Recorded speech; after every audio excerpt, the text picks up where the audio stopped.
Party ప్రభుత్వానికి సంబంధించిన కీలక అంశాలపై అధిష్టానంతో చర్చించినట్లు పీసీసీ చీఫ్ మహేష్ గౌడ్ తెలిపారు.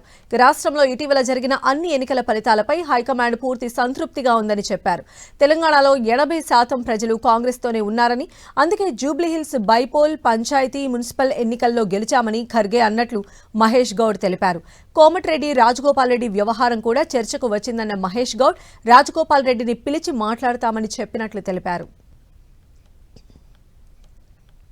రాజకీయంగా, ప్రభుత్వ పరంగా, పార్టీ పరంగా జరుగుతున్నటువంటి అన్ని అంశాల మీద వారు కూలంకషంగా చర్చ చేశారు. భవిష్యత్తులో తీసుకోవాల్సినటువంటి చర్యల గురించి కూడా వారు సూచనలు చేశారు. ఇది ఒక ఆహ్లాదకరమైనటువంటి వాతావరణంలో మంచి మీటింగ్ జరిగింది. మంత్రులందరూ కూడా వారి వారి అభిప్రాయాలు చెప్పగలిగినారు. అందరు అభిప్రాయాలు విన్నారు. తర్వాత రాహుల్ గాంధీ గారు, ఖర్గే గారు మాకు దిశ నిర్దేశం చేసినారు. రాజగోపాల్ రెడ్డి గారి అంశం కూడా చర్చకు వచ్చింది. వాడు త్వరలో వారిని పిలిచి మాట్లాడతాం.